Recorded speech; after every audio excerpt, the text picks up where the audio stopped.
Double Days Podcast. Hey, today we got a special guest. Special guest, John Lambert. Should I just call you John Lambert, the new San Antonio actor, or existing actor, or extraordinary actor? All of the above, past, present, and future. The past and the present don't exist. It's all now. All right, man. Well, thank you for joining us on the podcast, man. And I hear that you're going to have a film festival. That's the vicious rumor. Is it? Yeah. That's what I heard. And so I said, I saw a big old billboard that said film festival being thrown by Zen Phisto. Zen Phisto. And that's because I changed my name online because I teach middle school. Okay. And I don't want my students finding me, but there goes that. Yeah, there it is. So I changed my name online, Zen Phisto. It's a kind of a pseudonym. And it says, I would guess it's like, I don't know, like a mask I wear sometimes. Okay. For when I perform and for when I write. It's that freedom to step outside yourself to be yourself. Okay. Yeah. Okay. So tell us more about how did you just come up with it? You just come up with that Zen Phisto? Yeah. Or does it derive from something or? Do you want to hear my embarrassing Indiana Jones story? Of course. Yeah. We've got time, man. Okay. So look, in the Last Crusade, Indiana Jones. What a great name. What a great name. And they find out in the Sean Connery film, they found out that he was just named after his dog. Right. Right. I wish I could say Zen Phisto was original. I'm a 90s kid. Zoo TV, U2, when they had those giant video screens, and they had that character Mac Phisto. Okay. Back when U2 was still kind of cool. Yeah. We won't go there. Yeah. But back then they had Mac Phisto, and so I really identified with that and having something other than yourself, kind of a shadow self to you. I still got to pay the bills. I still got to function. I got to be a nice guy, sort of.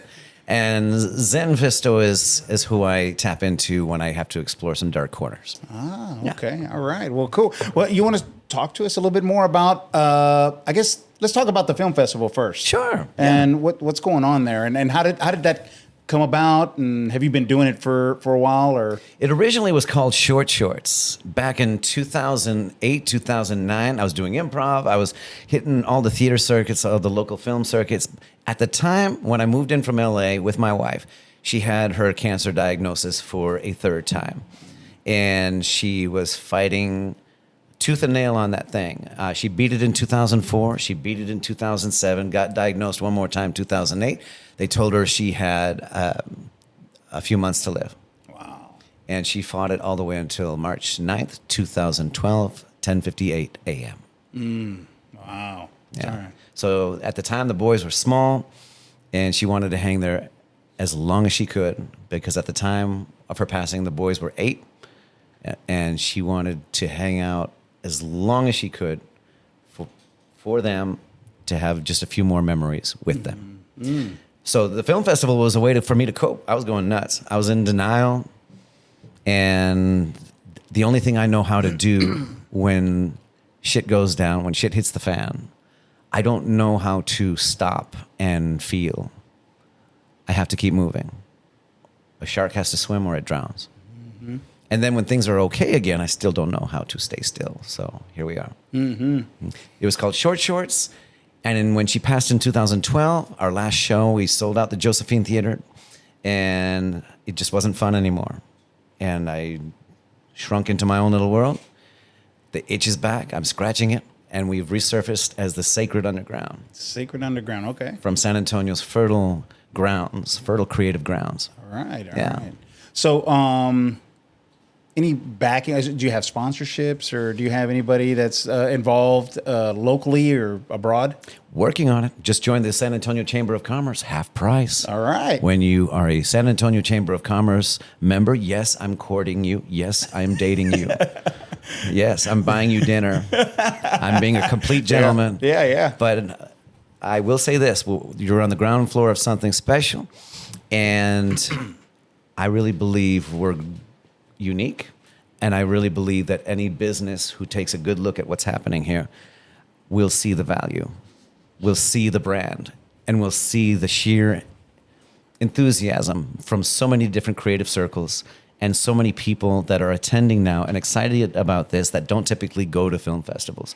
We're not competing with the San Antonio Film Festival or any other film festival. We're creating our own audience. If anybody else's audience shows up, wonderful. Come on down. But we're creating our own audience. We're the gateway drug. Mm-hmm. Yeah. So my understanding on when film festivals do kind of take off, right, or when they start out, Yeah.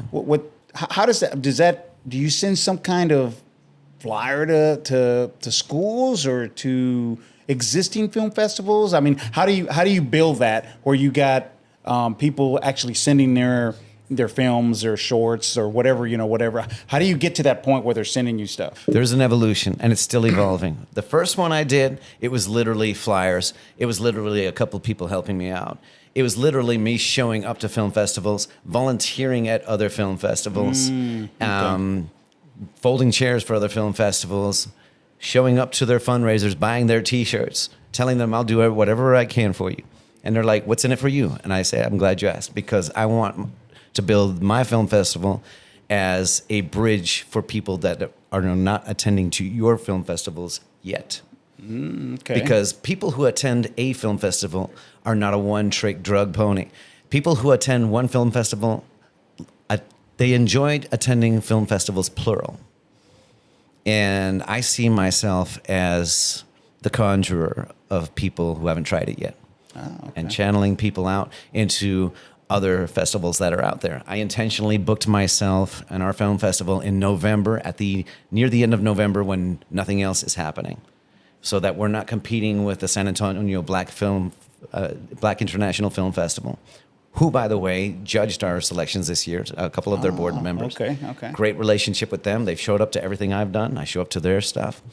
The Creative Independent Arts Festival also. EYCCP, our chosen charity. These kids are doing professional work. So very much doing things in a way where we're not competing against anyone. There's room at the top because this is not a single mountaintop. It's a mountain range. Mm-hmm. And when you think of it as a mountain range, everybody should absolutely succeed. And the better this film festival does, the better I'm going to do. Yeah. So when did you start receiving entries to the film festival? And is it full featured? Are they shorts? Are they? Yeah. I guess. So when we were first shorts, everything was under 15 minutes. Now we have a matinee where it's extended shorts, between 20 to 30 minutes long. Okay. And that's going to be hosted by Robin Dragonfly Laverne, who also has a one-woman show. She's a spoken word poet, and she's amazing. And our main event, 7 p.m., is the short films that are 20 minutes or shorter. And that's going to be hosted by Jania the Firestarter Moore. Our films were judged by 15 different judges from different backgrounds, different creative disciplines, actors, writers, film festival, board members from nonprofit organizations. And the judging is almost done as we speak. I run the thing. I have no say in it. I have no idea what's going to happen. Really? Yeah, I let go of the steering wheel. Let's go. Yeah. Well, sometimes that's a good thing, right? Because you let others kind of do what they do, right? You have, you got judges doing their thing. You've got, whoever's going to do the, I guess, where's it going to be held at, first of all? At the Little Carver Theater downtown. That's what I was gonna at the ask Carver Community Cultural Center, the Little Carver Theater, beautiful little venue, 6K projector. And I have a wonderful, wonderful, wonderful program director. He's a wizard, technologically speaking. And the program that he puts together with this 50s vibe, our theme is 1950s, dress up 1950s, you get 50% off. And he's got this whole vibe. It's not just a film festival, it is an experience. Really? Yeah. Wow, okay. We got to check that out. Yeah. We definitely got to check it out. Have you ever entered into a film festival yourself? So I've done typically writing and stage plays and that sort of thing, and improv theater. Right now, I just produced and wrote and directed a film called Helix. And George, my program director, he had all the equipment and he did the cinematography, made it look amazing. And I can't wait to share it with the world. We entered it at Viva Texas Film Festival, also the Cedar River Film Festival in Iowa. It's screened over there. Here locally, it's going to debut in San Antonio at the Sacred Underground during our matinee, non-competitively. Okay. Yeah, because that would be kind of shady. But but non-competitively, right? Yeah. As part of our ribbon cutting ceremony to celebrate 501c3 nonprofit status. Okay. This is what we did. We do film festivals and we shoot shit too. Why not? Wow, that's cool, man. Now, when you were saying you directed it, you wrote it. Yes, sir. How long did it take you to write this? And Good Lord. and could you share a little bit about what it's about? Sure. All right. So it's Helix, right? Yeah. And very much like the title, it started out as a project that I wrote a while back about a love triangle about this dark noir type, femme fatale type shit. And then George, he comes to me and he says, hey, since we're doing this film festival, I have this equipment. Can you write something about this idea that I have? Can you do this little script about a serial killer who has his captive victim and he takes her voice away? So when she screams, she's mute and he speaks for her. And I'm like, And then I had this crazy idea. What about a confessional that weaves those two stories together? The love triangle and its intrigue and the feelings of entitlement that the husband and the lover have towards their female lover in between. And then the possessiveness that a serial killer feels towards his victim while he has her in his clutches. And at the confessional poetry, it's the serial killer, it is the home wrecker. They're both confessing back and forth, and they inadvertently confess the same poem at open mic poetry and the same themes. And the message being that there's a thin line between what we call monsters and ourselves, depending on our coping mechanisms and our moral mechanisms. It really does matter how we learn to take heartbreak. It really does matter how we learn to take rejection. Yeah. Oh, yeah. Most definitely. Yeah. No participant trophies for everyone then, is what you're saying. You're the winner or loser, right? Right. That's the way it should be. And when you do lose, how do you use that? So somebody's got to lose. And when you do lose, is it self-pity? Or is it something that pisses you off just enough to make something beautiful afterwards? So most people, when you lose in love or in sports or in business, the tendency is to blame others or to punish yourself or to cradle up and ball up and give up and hit the bottle or whatever it is. And there's different variations of that. You can get pissed off that way. And by the way, I guarantee you'll get pissed off, as we know. Yeah. But how do you get pissed off? Yeah. Is it embarrassing? Sure. Yeah. You get embarrassed, right? I lost. I dropped the ball. But you know what? Whatever, Fuck it. right? But you know what? Fuck it. I lost. Yeah. And I lost big. My loss is more glorious than your wins. I lost big. And guess what? I'm still here. And guess what? I'm still fighting. And guess what? I'm undefeated. I haven't lost yet. No, Yeah. okay, sure. What we call losses, that's where I've been floored on the canvas. But I get back up, and I'm Right. still swinging. Right. I'm undefeated. I'm undefeated. So what do I do with those losses? How do I get pissed off? I turn that into something. Your losses need to turn into fuel. Something's got. I think that anybody who accomplishes anything in this world is slightly pissed off in some way. Oh, yeah. How do you use that? Yep. You know what I mean? Oh, yeah, I do. I think there's a very healthy way to carry a chip on your shoulder. Yeah, because when you lose, if you lose and you acknowledge, man, either that the team was better, that I dropped the ball, whatever the issue is, right? That you lost, right? If, like you said, is the coping, right? So if I can somehow or another turn that and say, well, that's not going to define me, right? As a person, as a human being, but watch me later because I'm going to. I'm going to exceed. I'm going to exceed in something, whether it's in the same thing or something else. I will exceed, right? So it's good to fall. Of course. I mean, that's the only way to learn. Absolutely. We all fall, and so for me personally, fallen many a times, man. Yeah. And so getting back up and fighting, like you said, and getting over all of these bad things that you did or you should have done or whatever, right? Man, it's done. It's nothing you can do about it anyways, right? It's done. but what am I going to do tomorrow? Right. Am I going to just think about what happened on the loss tomorrow? Or am I going to just like, shit, I lost. Okay, boom. And then keep fighting. Yeah. So that's where that thin line is, what you're talking about on this with the movie. I would say so. And the thing is like the movie explores how far down south we can fall when we don't cope, when things don't go our way. And I think the important question to ask a lot of times when we lose, whether it might be in a business proposal or on the basketball court or in a political race or whatever it is, typically the conversation is people don't see me. People failed to see me, right? Mm-hmm. And then the hard question is, what didn't I see? What didn't I do? And then once you fall and you get back up, are you going to ruminate on it or will you proceed?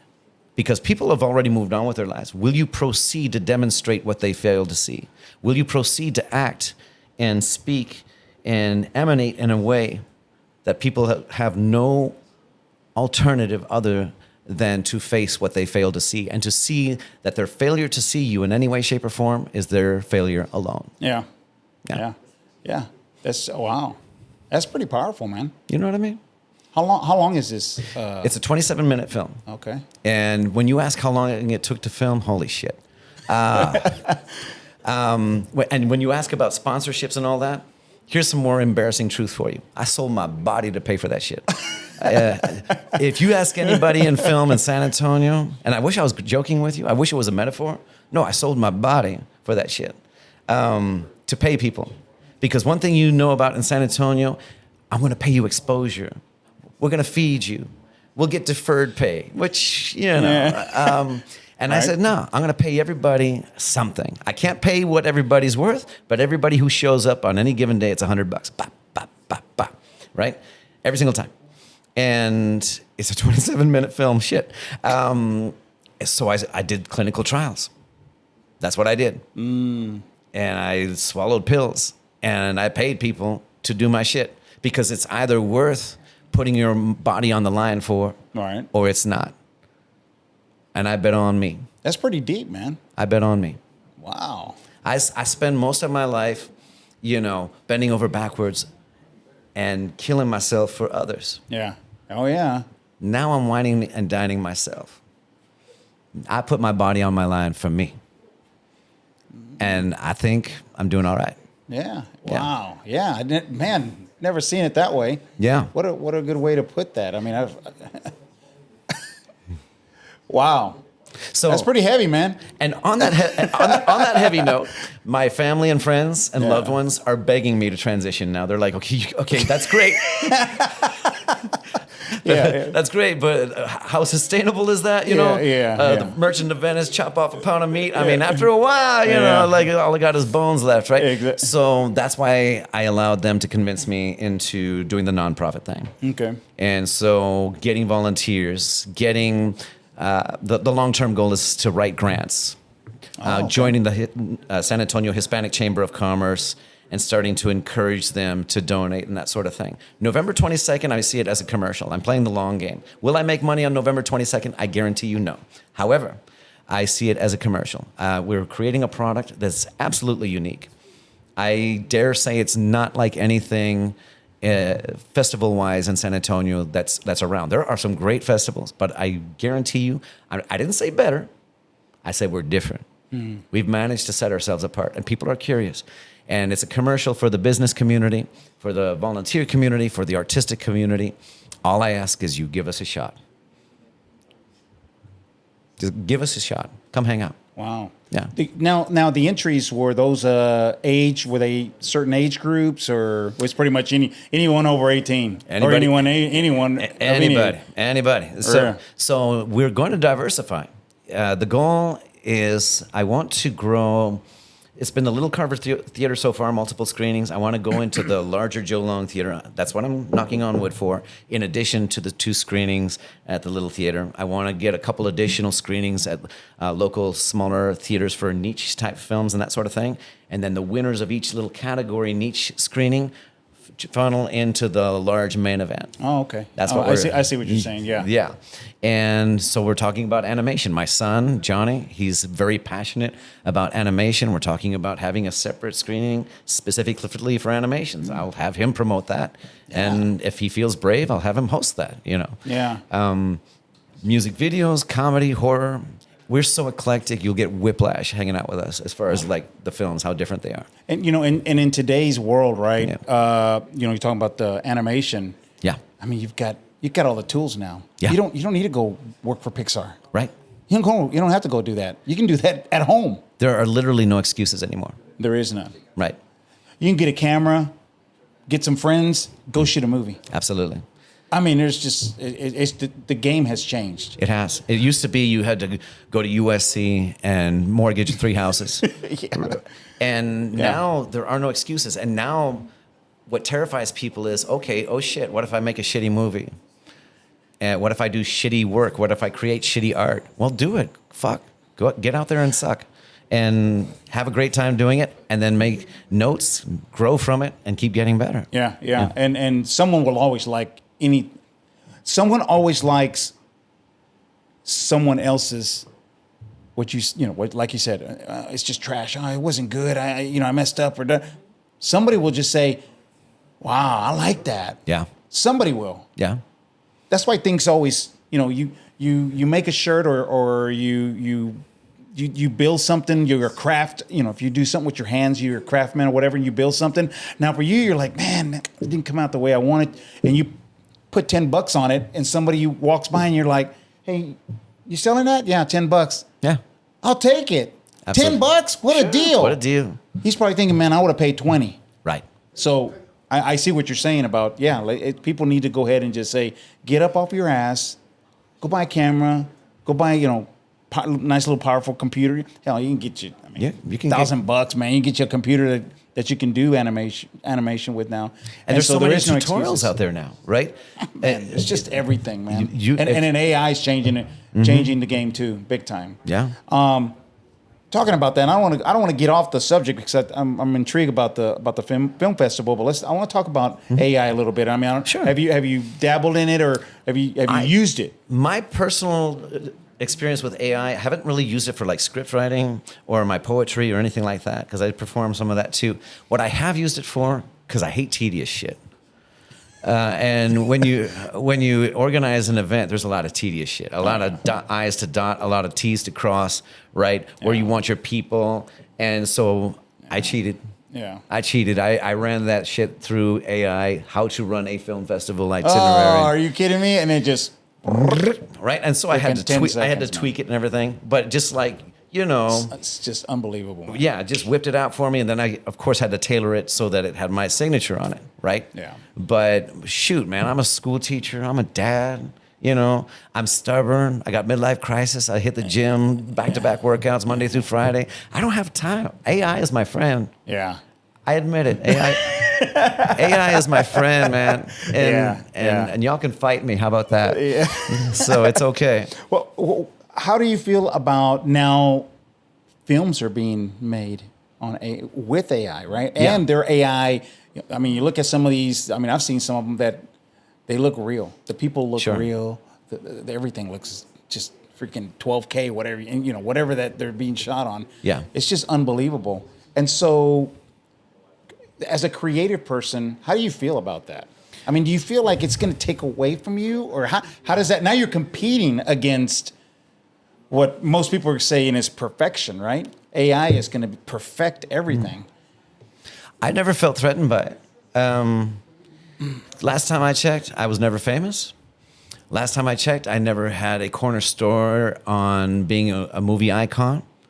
And last time I checked, whether I was famous or not, whether I was conquering the world or not, I was doing my shit. And if AI is running the world, if some asshole on Hollywood and Vine is running shit, either way, I'm going to do my shit. And my shit's pretty good. Cool. Well, we got to go see it, man. Yeah. Yeah, we got to go see that, man. So now let's go back. Improv. You were talking about you did some improv. Yes, sir.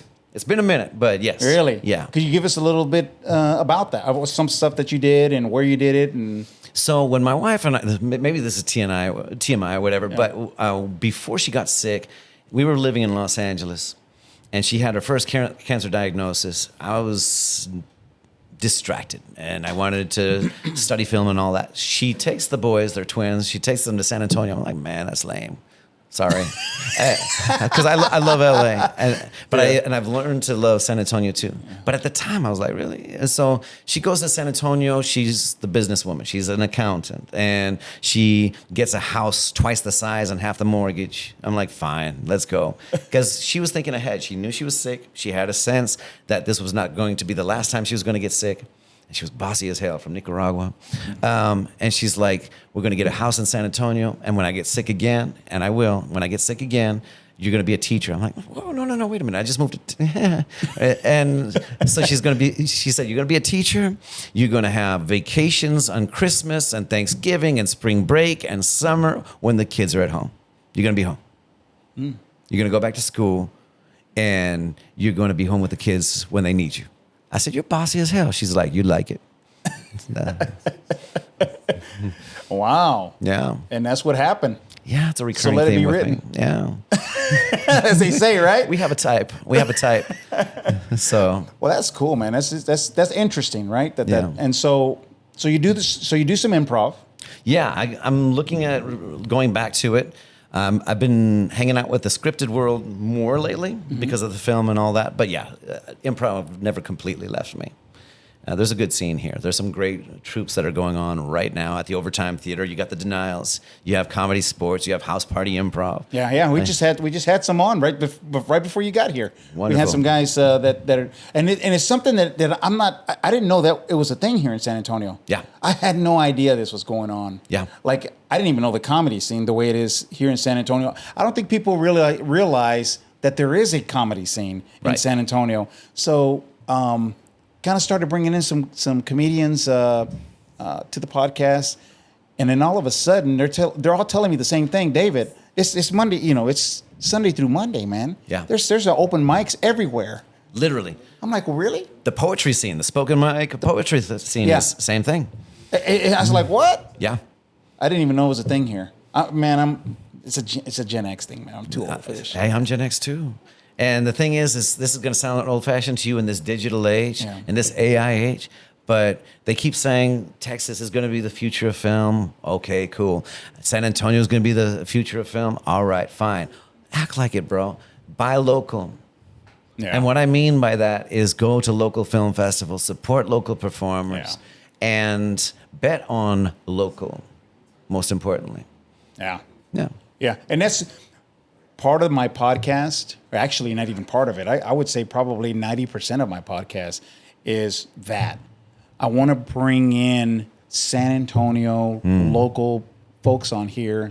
Hey, put your name out there.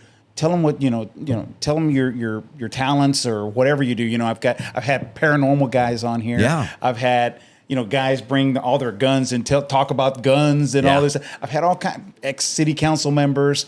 So I want to bring San Antonio here to spotlight it. And so with my son and his talent, right, videography and what he does, we're doing it, man, and it's a great thing. I feel like we are spotlight. We're a little spotlight, but we're a spotlight. It's a spotlight. So we can get a lot of spotlights, man. We're like, hey, like you said, hey, we can be that. And most revolutions worth their salt. Historically speaking, because I'm a history guy, most of the revolutions were not with the big guns. Most of the revolutions were behind the bushes with local farmers or small little gunboats in between the Spanish Armada, right? It's people whistling across each other from the street because how do you defend against that? How do you fight against that? Yeah. And if you stay local and if you buy local and if you hire local and if you bet on local, because to think otherwise is to make this ludicrous assumption that San Antonio does not have its own flair, its own brand of storytelling, and I dare say a vibrant one, historically, culturally, and there's this small town mentality sometimes, even though we're getting huge. Yeah. Where it's like, no, Hollywood, no, it's right here. Yeah. It's right here. And you got to get too big for your britches. Yeah. Half of it is talent. And this is not going to add up mathematically. Half of it is talent. 90% of it is audacity. If we're going to go anywhere, we got to get audacious. We got to absolutely not stay in our lane. We got to pick a few fights. Yeah, I agree. I definitely agree. Before we started, you were talking about something that you were going to do on your own, where you were going to act it, you wrote it, and it's a one-man. Yes, sir. I guess you talk about that a little bit. It's called Automatic, A Life with Shem. He was born in the mid-'70s, the tail end of the Bettelheim era, back when there was a prevailing thought pattern that autism was caused by refrigerator mothers, frigid parenting, cold, distant, detached motherhood that supposedly caused autism. And to be fair to Bettelheim, he was a product of the Holocaust. He was a Holocaust survivor, so he had to come up with some kind of school of thought that made sense for him. Unfortunately, in the autism field, it did some damage. In fact, there is a documentary called Refrigerator Mothers by that name. And my mother and Shem are in that documentary. If you search it up, it's called Refrigerator Mothers, and some other mothers, other sons and daughters are featured in that as well. So this is me, it's conjuring up voices from the voiceless. I think that is the final wave of the civil rights frontier. You know, you got African American rights, you got Chicano rights, you got everything.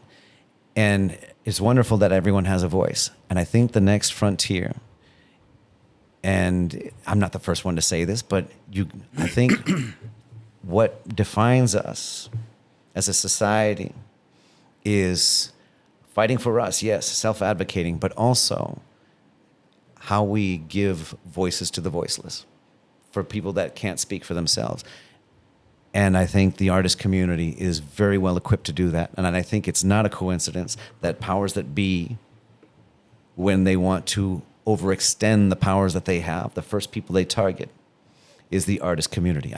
Even if they're starving artists, we win hearts and minds. Yeah, yeah. And it's not a coincidence that it's the artist community that they want to muzzle. Yeah. Now, when are you going to perform this, or are you performing it already? Yes. So I am writing it. I'm with Andrew Jacoby Jeter. He is one of the chief instructors at EYCCP, our volunteer organization that we've chosen as a charity. He's directing me on it. He wants to do this 3-part thing where I'll perform my whole show in April for Autism Awareness Month. Okay. He wants to do a test run of my show and 2 other shows with Dragonfly, as well as Jess Mahogany, who are 2 wonderful spoken word artists who also have a one-person show. Jess with her black activism and all the rest. And then we have Dragonfly, who wrote a one-woman show about her journey with her mother going through dementia. And so all 3 shows are a conjuring, giving voice, speaking truth to power. Wow. Now, is that going to be, are you going to premiere that here in San Antonio? Absolutely. Okay. Yeah. Yeah, definitely. I mean, when you're ready to do that, definitely want to be involved or want to go see you, or hell, come back on the podcast and let's promote it. Let's get it out there, right? Absolutely. I'll have some. I didn't mean to cut you off. No. I'll have some dates for you in December. In December. Okay. Yes, sir. Yeah, that would be great. So let's move back to the film festival a little bit. So I know that when you ask for entries from filmmakers, and again, this is all new to me, so maybe I'm asking a dumb question, right? No such thing. But so when they submit a film to you, so they send it to I guess your organization or whoever's, and then somebody, I guess the judges will view it. Now, do they view the entire movie? They do. So what happens is, I guess take me through those steps. What happens, right? Sure. They submit it, and then. And so, at the risk of, no, it's not a risk. It's not a risk. You can literally, anybody can start a film festival. And there's this thing called Film Freeway, and anybody can access Film Freeway or products like it. And you can create an account. You create the name of your film festival. People can submit to you through that platform. You set your fees that you want to put in place. How much do you think it's worth for people to submit to your film festival? You got to have a venue, of course. Yeah. And people submit through Film Freeway digitally. Now, just because you have a Film Freeway account, does that mean that people trust you enough to submit, to attend, to give their endless volunteer hours for you and build websites for you and all the rest? There's some currency you need to have with some people locally and abroad. And that doesn't happen overnight, right? Yeah. But yeah, Film Freeway is the channel. Okay. Yeah. Okay. So they submit their film. Yeah. It gets reviewed or it gets viewed. I have a selection committee. Selection committee views the film. Yeah. And I guess they have a certain criteria. They have to. Each film has a certain criteria they have to meet. Or what is that? Do you know the judging? Yeah. So George Robledo Jr. He's a stickler, and he's my main selection guy. And he's like, okay, you submit to us. You want to have a chance with us? The sound has to be great. The picture has to be great. Yes, we support local, but local has to raise the bar. And so we're pitting people in San Antonio against people around the state, around the country, and around the world. So you're going to represent San Antonio, you represent San Antonio. So good sound, good picture quality, and all the rest. And then the second consideration, does it hold interest? Does it engage? Does it make you care? And of course, that's subjective. I have a panel of judges, 15 judges that are judging the films right now. They don't agree on anything. Nothing. Like one judge will say that it was brilliant. The other judge will say that I was bored the entire time. Because I would think that they have some kind of, I don't know, boxes to check, I guess, you know. I don't know. I don't know what they're judging these movies on. Yeah. But, you would think, I'm not going to put my emotion into it. Sure. I gotta judge it like if it's, I don't know. I just got to judge it based on this criteria, right? For sure. So there's cinematography as a category. Right. Okay. Putting my emotions aside, maybe I hated the film. How good does it look? Audio, how good does it sound, right? And then story structure, then it's direction, then it's performances, and then the story overall. So there's different categories. Yeah. And then it scores up. The films that do well in all those categories, those are the ones that do the best. And there are some, actually. The films keep getting better every year. And am I supposed to say this? I'm supposed to keep it under wraps. There is one San Antonio film, I can't say which one, that is actually ahead on points so far against the international and the nationwide selections. Really? And I've had no control over any of that. All I can do is observe. I've taken myself out of the judging, but it's very interesting to watch the judges, how much they disagree, watching all of their quirks, all of their things that annoy them as judges, all the things they love as judges. And it's very interesting because some people think there would be like a prejudice for San Antonio films. Yeah. But I'm saying the opposite. There's a mentality like, oh, can San Antonio keep up? And so there's this unexpected tendency like, oh, the international films will do better. Right. There are a couple San Antonio films that are running neck and neck with the international ones. Wow. Yeah. Well, that's good to hear. I can't say which ones. Have you seen them? I have seen them. They're good. Really? There are a couple very strong San Antonio selections there. They're all strong, but you know what I mean. Like strong. I can't say which ones. I guess you'll have to show up. Now, I know there's concept films, right? Where they'll do a concept of something they'll submit, I guess maybe different film companies and stuff like that. Now, is that something you guys are going to do? So we have so many, like you say, concepts, genres. Yeah. So there are the narrative, there's the fantasy, there's the action, there's the horror. But then there's also poetic shorts. Which annoy some judges. Other judges love the poetic shorts, right? Music videos. There's a documentary in there. There's a mockumentary in there about a 70s porn star fighting off his rivals in the industry. We're going to lose the Catholic Church on this one. Oh, man. Yeah. And a couple of the film, a couple of... No spoiler alerts, but a very large dildo is used as a weapon in that film. So there goes my political career. There it is. Yeah. I didn't make the film, and I didn't choose the film. I'm just saying, before I lose my standing in all social circles, it's coming. It just is what it is. It is what it is. Hey, it's art. It's art, and it's not the job of art to be liked. Right. It's the job of art to provoke, to wake people up, and sometimes that means people like you, but not always. Yeah. And so people are going to feel a lot of different things when they hang out. One thing they will not feel is indifferent. Not on my watch. That's good. Now, Yeah. are all of the? And I don't want to get into this rabbit hole with the judges, but are they all San Antonio or South Texas judges? Okay, so we have most of them are San Antonio, and I'm going to reveal the judges' names and everything once the judging is done. What I can tell you is there's a sampling that I'm very proud of. I wanted to build diversity into our DNA right from the jump. So we have actors, we have writers, we have authors for cinema as well as for books. We have poets.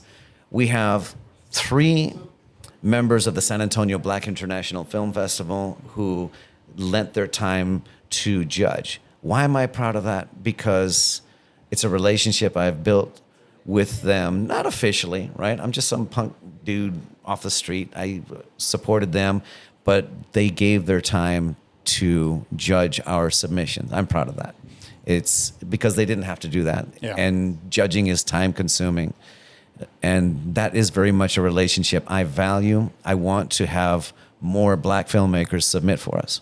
And it's happening, but I have not completely earned that relationship yet. But I think we're getting there. And same thing with Spanish speaking.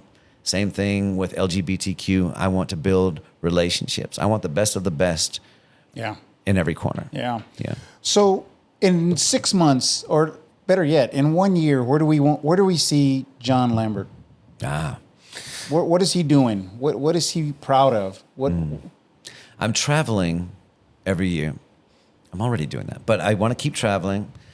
I want to continue to write, to continue to perform, and I want this film festival to grow.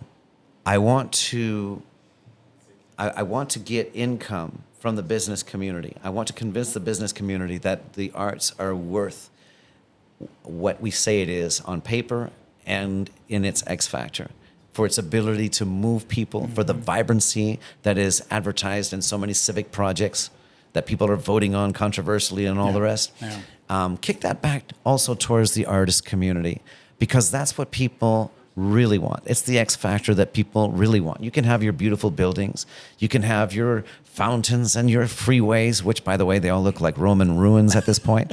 But a vibrant cultural community in between your beautiful buildings and in between your riverfront projects. Something to do. When you're done looking at the building, you still have 4 hours of your evening to go. It's a nice building. So what is the lifeblood? And we don't have to import anything. It's already there. Yeah, it's here. Right. So make it worth people's while. Get the resources in that direction and make it pop. All right. Yeah. Man, that's bad. Well, man, I tell you what, definitely going to probably go to your film festival. I hope so. I'm going to go. I hope so. I'm going to go. We are getting into the film, but we had a couple of directors already on. I had an actor, 2 actors already, local, on the podcast. So it's probably something that we're looking like to, and I find it intriguing. Yeah. It's something new to me, right? Yeah. Kind of feel like I'm backstage when I'm getting to talk to you. Something like you, you're telling me all this stuff that I don't know. I'm just asking the questions and you're giving me information. I'm like, what? I'm thinking. Can I let you it's in good on a information? secret? Sure. I don't know either. Well, you make it sound. You sound like you know what you're doing, man. You want me to get biblical? Go ahead. I'm going to get biblical. Go ahead. If we were to get biblical, I'm John the Baptist. Okay.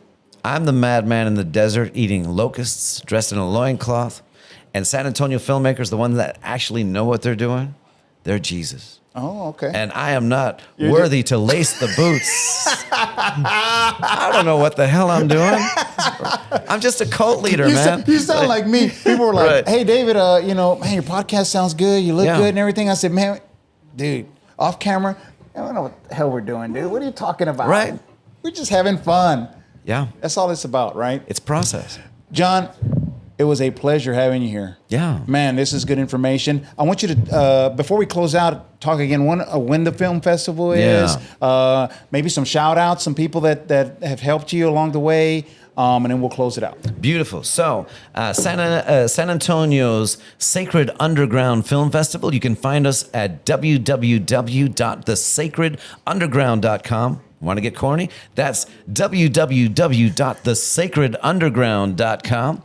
You can find me at 210-621-8634, 210-621-8634. We're at the Little Carver Theater Saturday, November 22nd, 3 p.m. for the matinees, 7 p.m. for the main event, hosted by Robin Dragonfly Laverne for the matinee, and hosted 7 p.m. by the Firestarter Jania Moore. Shout out to Deanna Brown at Forward Progress. Shout out to Andrew Jacoby Jeter at EYCCP. And shout out to the San Antonio Black International Film Festival for all the ways they've supported us. Shout out to everybody in the improv, theater, poetry community, because we are cross-pollinating. There are no boundaries, and it's going to be popping on November 22nd. Don't believe me?